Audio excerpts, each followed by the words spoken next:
We have the real reason for the botched AEW match ending on Dynamite. A former champion is planning another WWE run, and will Triple R and TNR be in WWE 2K26? Find out in a little tickle. So on this week's AEW Dynamite, we are on the road to crowning the first national champion via a casino battle royale. We had the two sort of qualifying matches to be numbers 1 and numbers 2 on Dynamite. You want to be number 1 or number 2 because you can end the match before anyone else comes in. At any point. It's unpredictable. It's like a rumble, but more exciting. Yes, it is. So it makes most sense. You don't want to be number 30. You want to be number 1, get it done straight away. And one of the qualifying matches for those 1 and 2 spots, we saw Shelton Benjamin take on Speedball Mike Bailey. The end of the match saw Shelton Benjamin super kick Mike Bailey right upside the face, and I say super like that because it was one hell of a super kick. Shawn Michaels would have been proud. I was going to say that I didn't think any super kick would be able to top the Shawn Michaels dive, but this came very, very close. Yes. This came very, very close. He hits the super kick.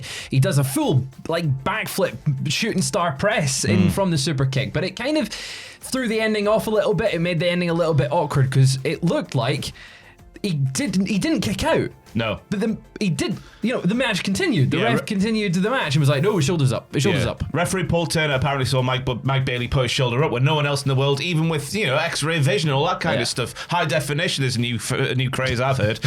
No one saw the shoulder move, but Paul Turner counted 2. They then basically go around the ring a little bit more, redo the spot, 1, 2, 3, and the match ends that way. A little bit of a botch. It's not the end of the world, my goodness me, but still, it's not what was supposed to happen. No, Brian Alvarez Fraser has been speaking about this very topic, hasn't he? He has. On Wrestling Observer Live, he said, as it turns out, everybody is fine. What essentially happened is the finish was going to be a super kick, so Shelton ends up shooting him in or whatever, and he hits the kick, and Speedball just takes this incredible full flip bump, and it looks like he's dead. So Shelton decides it ain't going to get better than that, and so he calls an audible. This is the finish. Apparently the ref didn't hear him, and so the ref stops the count because that wasn't actually supposed to be the finish. So anyway, what happened was it was a miscommunication, and then what the referee stopped counting, they just went on, did the actual finish as Ross said, but no, he did not get concussed by the kick or anything like that. There's no injury involved. It was just Shelton thought a move looked really cool and thought, well, that should be the finish. And I think Shelton is spot on there. Yeah. That was an incredible way to end the match, and it didn't quite end the match, but it was close to it. Yes. A little bit of miscommunication there. Paul Turner and referees in general, if the shoulder doesn't move, just count to 3. Count 3. Who cares if the referee tried to F on me in the words of Cody Rhodes way back in the day?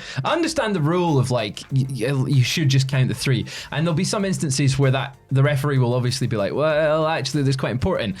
But in that instance, the finish, he's about to go to the finish anyway. It's going to be there. You've got someone in your ear going, it's going to be the end in a minute.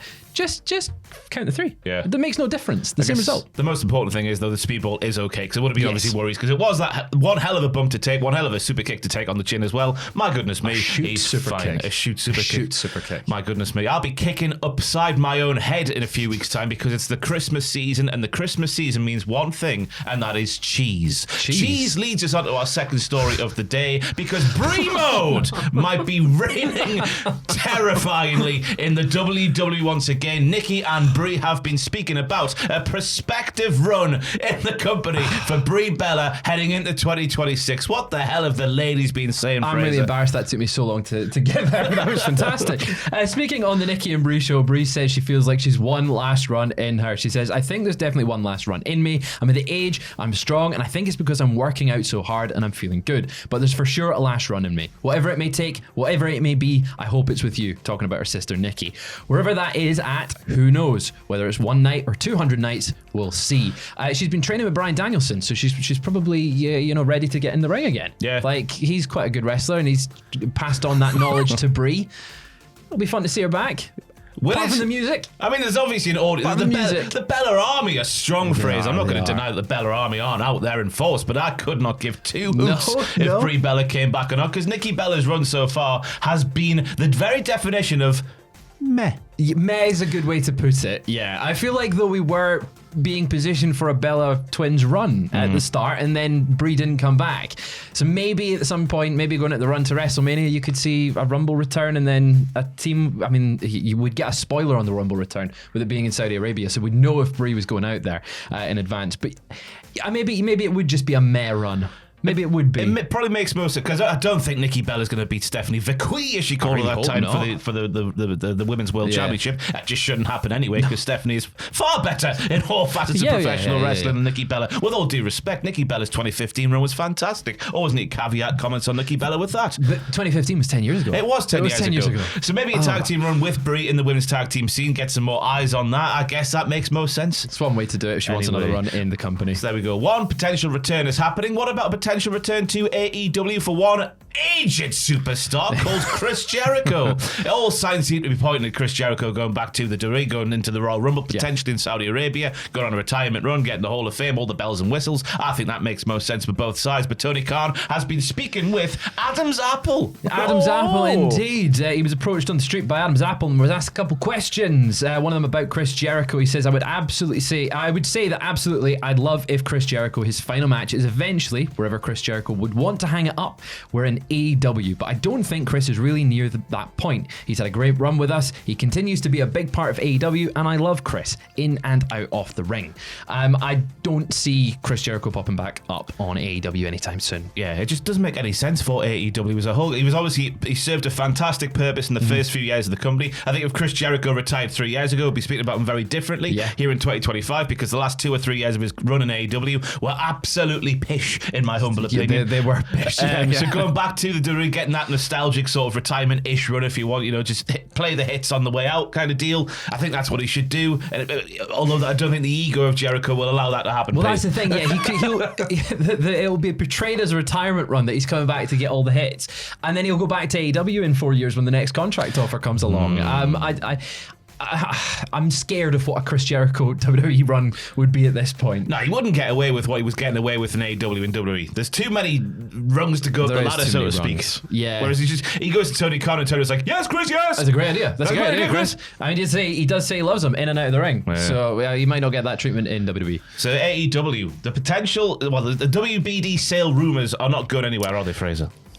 No, they seem to be a constant at the moment. There's been a couple non-binding bids being put in recently by multiple different companies. We're not quite sure what's going to happen, because WBD could split into 2 companies and then one of them gets sold off, or it could remain and then get sold off. But it looks like a sale could happen at some point. But speaking on the AEW Full Gear media call, Tony Khan actually addressed the possible sale of WBD and how it would impact AEW itself, saying that the company has years left on their contract with WBD and that he feels in a really advantageous position because of it.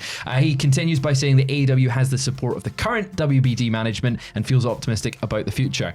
No idea if obviously if the management's going to change. That could be if there's a sale that takes place, it could be the same management that stays, and AEW is fine. But if there's a new management team that comes in that doesn't really want wrestling on the network, once this contract is done in 28, whatever it is, who knows what's going to happen? Yeah. But I think AEW, whatever happens, will find a good home, because they do still provide, in relativity to television in 2025, because I know people will go, NXT gets more, Raw gets more, whatever, on Netflix. In relativity to TV, they still get solid numbers. It gets good numbers. Yeah. And it's just a matter of time whether... We've heard rumours for years that WBD may have some involvement in the actual ownership of AEW, even though that's been dismissed in the past.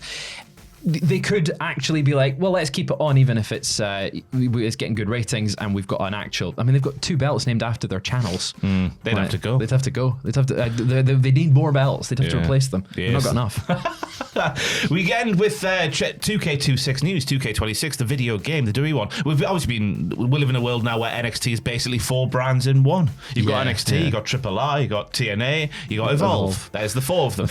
All 4 equally level in their status.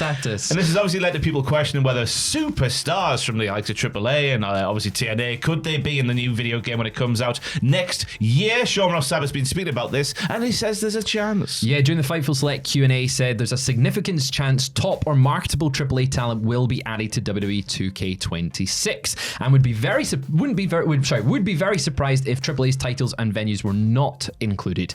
Now, in regards to TNA, it's said to be a whole different beast entirely, and there is a real possibility though of people like the Hardy Boys or former WWE guys being included in something like a TNA DLC pack. There was rumors of that this year. It didn't come to fruition, rather than them being included as part of the full roster. But when you look at the names on the TNA list that people were calling this year for like being included in 2K25, Joe Hendry, he's now with WWE. The Hardy Boys, they're WWE legends, so you could include them in that way.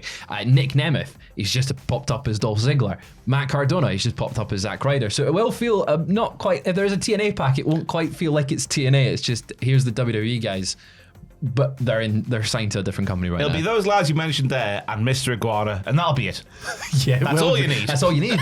Yeah, that'll be it. He'll be on the cover, Mr. Iguana. Yes, he will. Breaking news here today. He'll be on the cover. Right, that's it for news video 1 today. Come back later for news video 2 and maybe a third if there's news around. My goodness me, stuff's coming up over the weekend because it is an AEW pay-per-view weekend. We'll have what happened coming out of the show. The predictions for the show are on the channel right now. They went live last night, so please go and click on that thing. WTF moments for the thing will be on the Patreon at the start of next week. Is that all the bells and whistles Podcast covered? Out tonight. Podcast check out out the tonight. Podcast. I'll be on Twitch tonight as well at 5 p.m. So check us out on All the Twitch. things are happening. So thanks for watching. We'll see you soon.